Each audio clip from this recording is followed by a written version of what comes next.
Film dimulai dengan memperlihatkan seorang gadis bernama Su Duocheng yang menderita penyakit langka yang sulit disembuhkan. Dokter mengatakan bahwa umurnya tidak akan lama lagi. Semua pemberitahuan dari dokter itu ia sembunyikan dari semua orang, termasuk kedua orang tuanya. Walaupun sudah mengetahui penyakitnya, Su berusaha menjalani hidup dengan normal. Ia terinspirasi dari lirik lagu penyanyi idolanya, Jian Nan, yang mengatakan untuk menggunakan hidup yang singkat dengan sebaik-baiknya. Keesokan harinya, Su membeli perhiasan untuk diberikan kepada sahabatnya. Sementara itu, diperlihatkan seorang pria yang sedang menuju toilet. Tanpa ia sadari, tisu di toilet itu telah habis. Ketika Su pergi ke toilet, ia dikejutkan oleh pria di sebelahnya yang meminta tisu. Menganggap pria itu tidak sopan, Su memutuskan untuk keluar dari toilet. Namun, pria itu kembali meminta tisu sambil memberikan tiket konser Jian Nan sebagai imbalan. Karena Jian Nan adalah idolanya, Su menerima tiket itu dengan senang hati. Sambil berterima kasih, Su memberinya sebungkus tisu, lalu pergi. Setelah Su pergi, pria itu keluar dengan tergesa-gesa menemui temannya yang menunggu di luar. Beberapa hari kemudian, Su menghadiri konser Jian Nan yang berlangsung meriah di sebuah gedung. Ketika Jian Nan muncul di atas panggung, tanpa sepengetahuan Su, pria yang ia temui di toilet ternyata adalah Jian Nan. Saat Jian Nan melantunkan lagu, Su ikut bernyanyi dengan gembira karena itu adalah lagu favoritnya.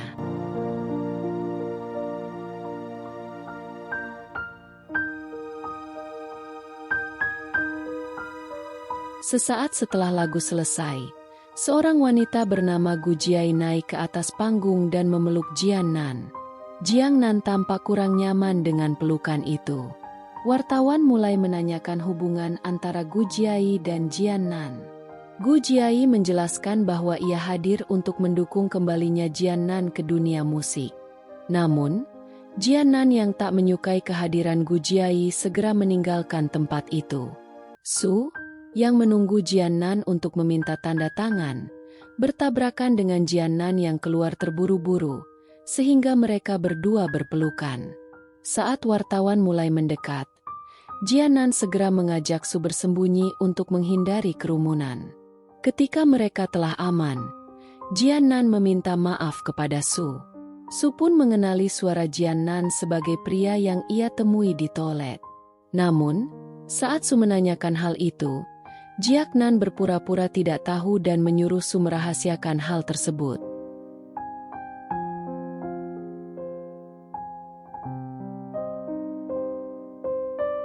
Setelah itu, Jian Nan meminta bantuan Su untuk mengantarnya pulang, karena ia tidak bisa mengemudi. Setelah sampai, Su meminta tanda tangan Jian Nan, lalu pulang dengan gembira. Keesokan harinya, berita tentang Jian Nan dan Su menyebar luas di media. Untuk menghindari persepsi buruk dari para penggemar, manajer Jian Nan menyarankan agar Jian Nan menjadikan Su sebagai pacar kontraknya. 咱只是为了把，咱真的不能再任性了。那些花边新闻，咱们可以踏踏实，琢磨琢磨。 Saat di perpustakaan, Jian Nan menemui Su dan meminta maaf atas insiden sebelumnya. Sebagai gantinya, Su diminta membantu memulihkan reputasi Jian Nan. Jian Nan menjelaskan bahwa ia ingin Su menjadi pacar kontraknya. Awalnya, Su terkejut dan ragu karena mereka belum lama saling mengenal. Namun, karena ingin menikmati sisa hidupnya, Su akhirnya setuju. 我们两个也没会不会有点太快？便就这样开始。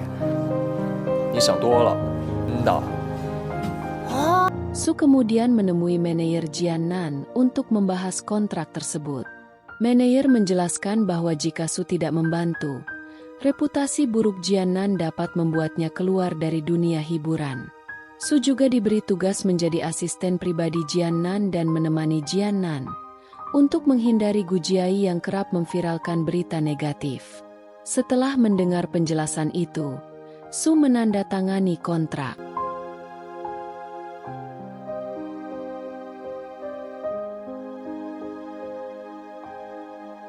Untuk meyakinkan publik, Meneyer menyarankan sesi foto mesra antara Su dan Jiannan. Awalnya mereka canggung, tetapi ketika Su terpeleset, Jiannan menangkapnya, menciptakan momen romantis yang dimanfaatkan oleh Meneyer untuk mengambil foto.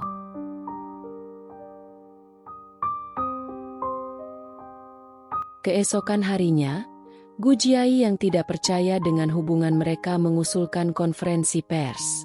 Su, yang gugup, berhasil diyakinkan oleh Jiannan untuk menghadapi wartawan. Saat wartawan bertanya, Jiannan menceritakan pertemuan awal mereka di toilet, membuat Su semakin gugup.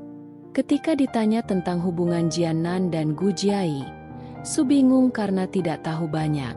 Hal ini membuat wartawan meragukan status hubungan mereka. Untuk menghilangkan keraguan wartawan, Jian dan Su memutuskan untuk berciuman di sana, sehingga semua keraguan wartawan pun hilang.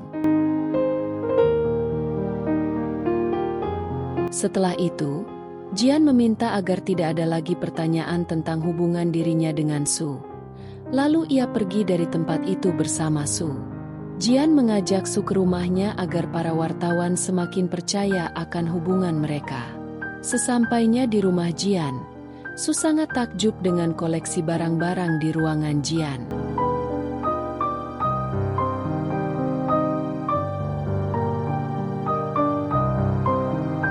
Ketika Su membahas kejadian di toilet dulu, Jian segera menghentikannya dan meminta agar tidak membicarakan hal itu lagi. Kemudian, Jian menyuruh Su memasak untuk makan malam mereka berdua.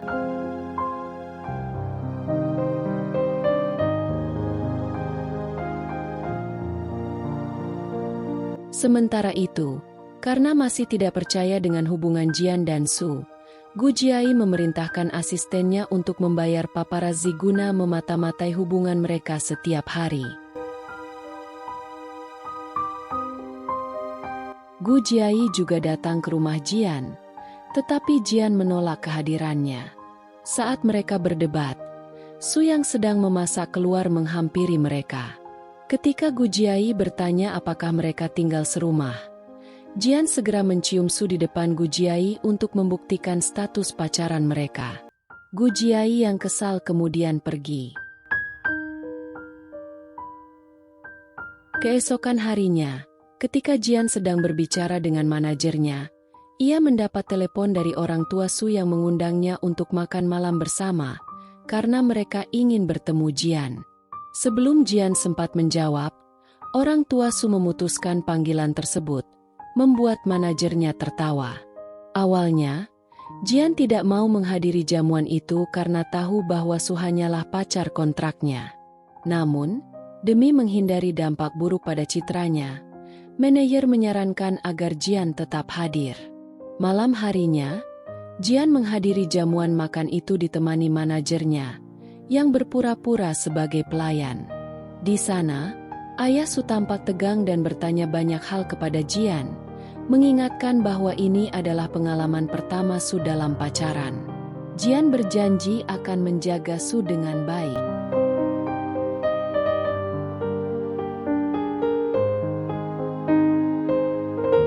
Ketika ayah Su ingin bertanya lebih lanjut, manajer Jian datang membawa hidangan dan anggur. Ayah Su kemudian menantang Jian untuk minum bersama, hingga mereka semua mabuk. Melihat keluarganya bahagia, Su merasa sedih karena tahu semuanya hanya pura-pura. Keesokan harinya, saat Su sedang berjalan-jalan dengan Zhan, sahabatnya, ia mendadak merasakan sakit di kakinya sehingga harus dipapah ke tempat duduk. Zhan memaksa Su untuk pergi ke rumah sakit meskipun Su menolak. Di rumah sakit, dokter menjelaskan bahwa kondisi Su semakin parah. Jika tidak berobat, usianya hanya tersisa 5 tahun. Namun, jika ia rutin menjalani pengobatan, Kemungkinan hidupnya bisa sampai 10 tahun. Mendengar itu, Zhan terkejut dan membawa Su ke tempat indah untuk menghiburnya. Di sana, Su mengajak Zhan berteriak, mengungkapkan keinginannya untuk hidup lebih lama.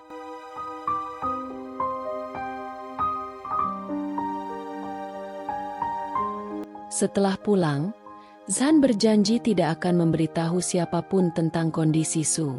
Namun, tanpa mereka sadari, Jian melihat keduanya dari jauh.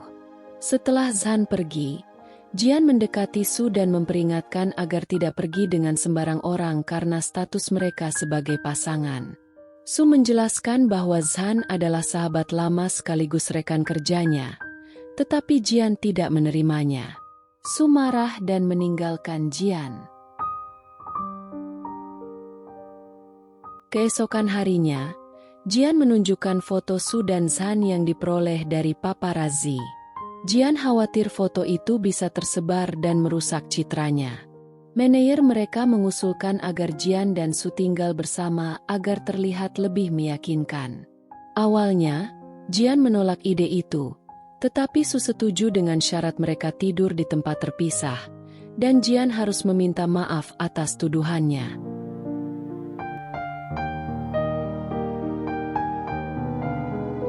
Karena Jian menolak meminta maaf, Su memutuskan pergi.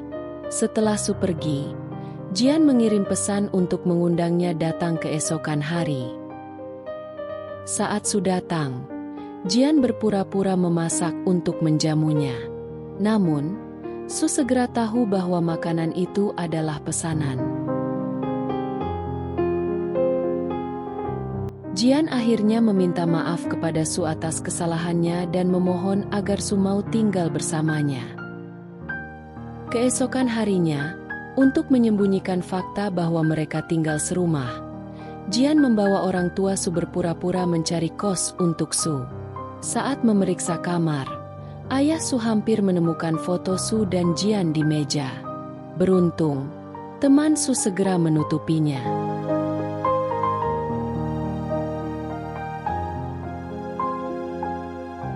Saat akan pulang, ayah Su tampak masih curiga, tetapi Su segera mengajaknya ke mobil.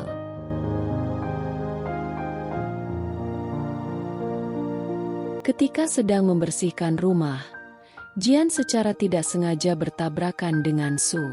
Jantungnya berdebar kencang, dan ia mulai menyadari perasaan yang tumbuh di dalam dirinya. Ketika berada di kamar, Jian merasa tidak percaya bahwa ia mulai menyukai Su. Ia ingin Su menjadi pacar yang nyata, bukan sekadar pacar kontrak seperti sekarang. Keesokan harinya, saat membangunkan Su, Jian mendengar Su mengeluh. Ketika Jian ingin masuk, Su melarangnya dan meminta bantuan untuk membelikan pembalut karena sedang datang bulan. Dengan memakai masker, Jian pergi ke supermarket untuk membeli pembalut. Setelah pulang, Jian menunjukkan perhatian besar pada Su. Ia bahkan menolak menerima panggilan kerja dari manajernya karena ingin menemani Su di rumah.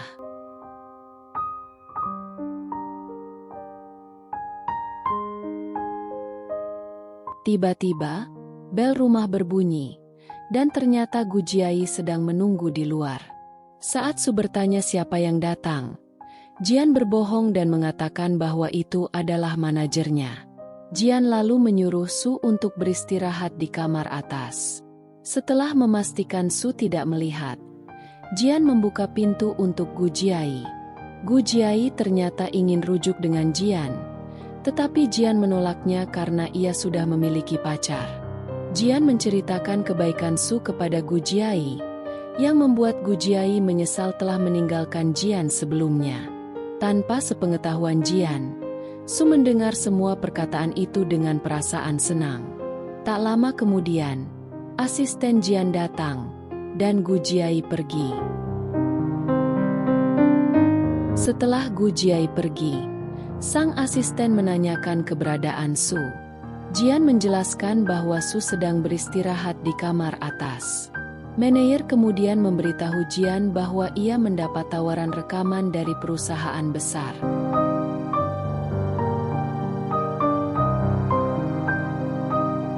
Saat mereka berbicara, Su turun dan menawarkan diri untuk membantu persiapan rekaman tersebut. Manajer kemudian mengusulkan agar Su menjadi asisten Jian, dan Su menerima tugas itu dengan senang hati. Ketika Su kembali ke kamar atas, ia membawa hadiah yang dibawakan oleh asisten Jian. Manajer yang merasa heran mengatakan kepada Jian bahwa Su pasti telah mendengar pujian Jian kepada Gu Jiai tadi. Jian pun merasa malu. Saat syuting video klip lagu Jian, Su setia menemani sebagai asisten pribadi. Tiba-tiba, sutradara mengabarkan bahwa pemeran wanita untuk video klip itu membatalkan kehadirannya karena sakit. Setelah berbicara dengan manajernya, Jian mengetahui bahwa pemeran wanita itu adalah Gu Jiai. Merasa kesal, Jian memutuskan menggantinya dengan Su.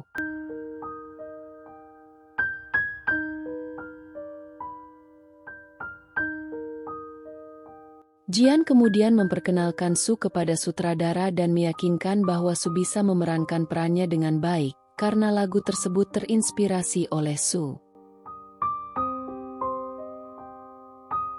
Sementara itu, Gu Jiai yang mengetahui perannya digantikan Su merasa kesal. Saat di lokasi syuting, setelah Su selesai dirias, semua orang terkejut dengan kecantikannya. Sutradara bahkan yakin video klip ini akan meraih penghargaan. Ketika sutradara mengarahkan adegan, ia meminta Jian dan Su untuk saling berdekatan dan berciuman. Karena Su terlihat canggung, Jian mengambil inisiatif mencium Su lebih dulu dengan mesra, membuat semua orang di lokasi merasa puas dengan hasilnya.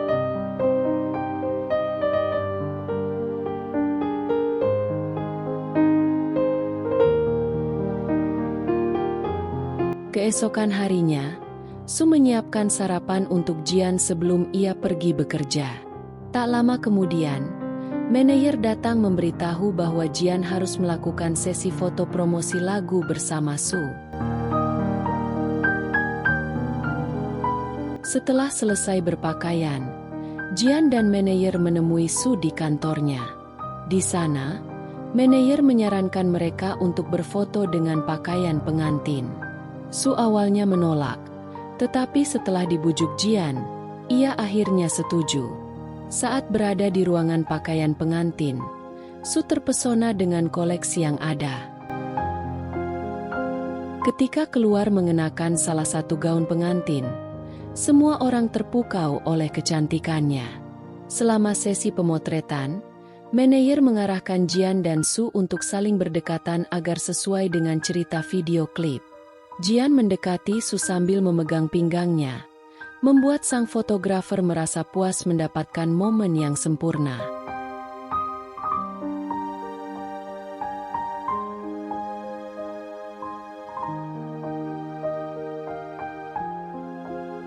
Setelah menjalani pengobatan, Su teringat perkataan dokter bahwa ia harus disuntik setiap hari. Tidak ingin orang lain mengetahui kondisinya, Su memutuskan untuk mengundurkan diri dari pekerjaannya. Ketika pulang, Su mendapati Jian sudah mempersiapkan diri untuk menyatakan perasaan cintanya. Namun, Su menolak ungkapan cinta Jian. Saat Jian bertanya alasan penolakannya, Su mengaku bahwa ia menyukai Jian, tetapi hanya sebagai penggemar. Ia merasa tidak cocok dengan Jian dan memutuskan untuk mengakhiri kontrak mereka. Setelah itu, Su pergi ke kamarnya, meninggalkan Jian yang larut dalam kesedihan. Di kamarnya, Su merasa sangat sedih. Ia menolak cinta Jian karena tidak ingin membuat Jian menderita saat mengetahui penyakitnya, yang membuatnya tidak akan hidup lama. Keesokan paginya, saat hendak meninggalkan rumah Jian, Su kembali teringat kenangan-kenangan bersama Jian. Hal itu membuatnya sangat sedih karena harus meninggalkan orang yang ia cintai.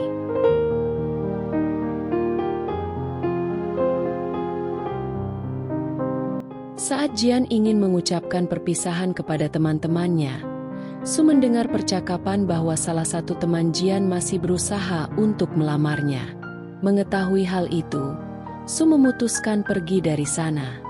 Jian yang diberitahu oleh sahabat sekaligus kokinya bahwa Su baru saja meninggalkan tempat itu, segera mendapat pesan dari Su untuk menemuinya di sebuah taman hiburan.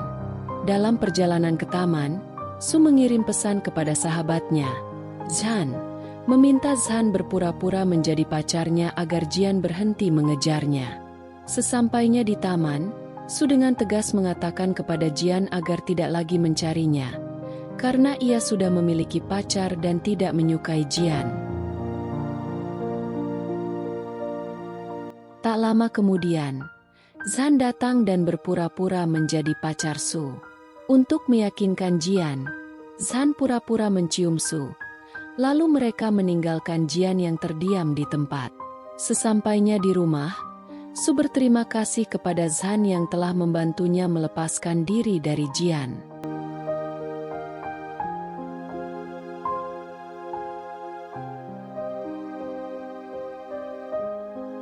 Namun, setelah masuk ke dalam kamar, Su menangis mengingat kejadian tadi, terutama ketika Jian terus meneleponnya.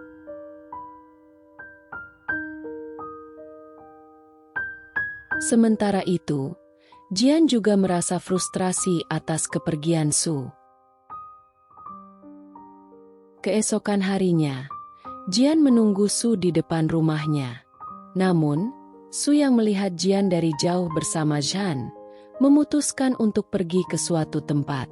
Jian yang menyadari Su berputar arah segera mengejar mereka, hingga terjadi kejar-kejaran. Pengejaran itu terhenti di sebuah persimpangan ketika Jian terhalang oleh lampu merah. Su kemudian dibawa oleh Zhan ke rumahnya yang terletak di pegunungan. Di sana, Su diperkenalkan kepada Nyonya Feng, pengurus rumah yang sudah dianggap seperti orang tua oleh Zhan.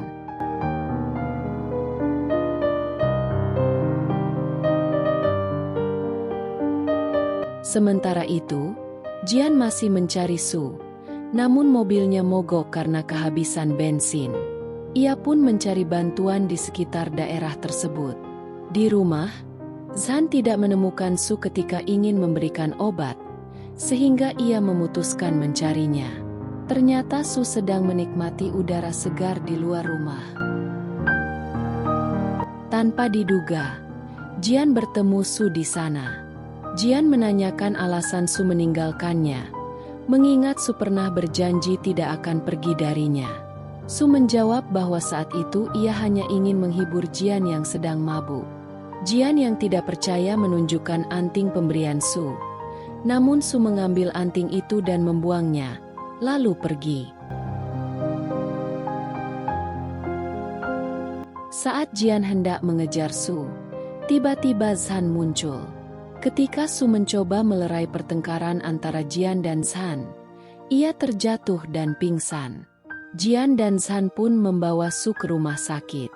Di rumah sakit, Jian akhirnya mengetahui bahwa Su menderita penyakit yang tidak bisa disembuhkan dan tidak akan berumur panjang. Jian juga baru menyadari bahwa obat-obatan dan alat terapi yang dibawa Su selama ini adalah untuk pengobatannya sendiri.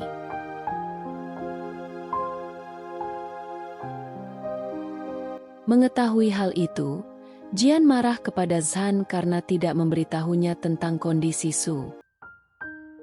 Setelah itu, Jian menemui Su di ruang perawatan dan kembali mengungkapkan perasaannya, meskipun ia tahu tentang penyakit Su yang tidak bisa diobati.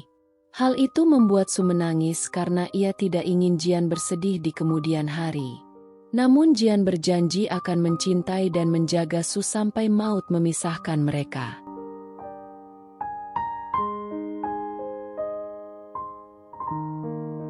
Zhan, yang juga menyukai Su, memutuskan dengan berat hati untuk pergi, meninggalkan Su dan Jian. Setelah Zhan pergi, Su bertanya bagaimana Jian bisa menemukannya, mengingat ia sudah memutuskan GPS yang menghubungkan mereka. Jian menjelaskan bahwa ia melihat latar belakang foto yang Su kirimkan kepada Yu, sahabatnya, dan menyimpulkan bahwa Su berada di Villa Zhan. Su mengatakan bahwa Zhan sebenarnya sangat dekat dengan Jian di masa lalu, tetapi hubungan mereka renggang karena kesalahpahaman. Tak lama kemudian, dokter yang merawat Su datang dan memberitahu bahwa Su sudah boleh pulang, namun meminta Jian untuk menjaga Su dengan baik. Sepulangnya ke rumah Jian, ia sangat perhatian terhadap kebutuhan Su, termasuk menyiapkan makanan sehat untuknya. Mereka menjalani hari-hari bahagia bersama tanpa terlalu memikirkan penyakit Su.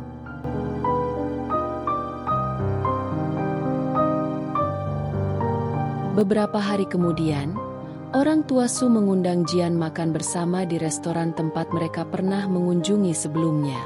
Undangan itu juga dihadiri oleh Zhan, yang sudah berbaikan dengan Jian. Zhan, yang telah merelakan Su menjadi kekasih Jian, mengingatkan Jian agar menjaga Su dengan baik. Untuk menghilangkan keraguan mereka, Jian menyatakan di hadapan orang tua Su bahwa ia ingin menikahi Su dan mengumumkannya secara resmi. Melihat keseriusan Jian, orang tua Su menyetujui lamaran tersebut.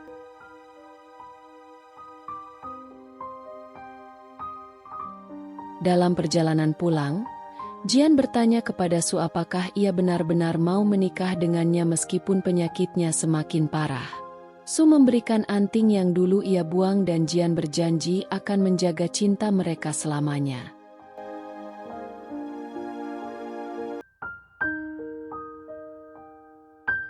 Beberapa hari kemudian, Jian dan Su resmi menikah setelah selesai mengurus surat nikah.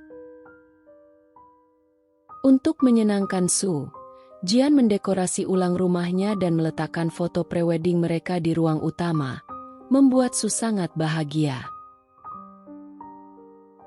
Di akhir cerita, Su merasa bersyukur mendapatkan suami yang setia, yang mencintainya tanpa syarat.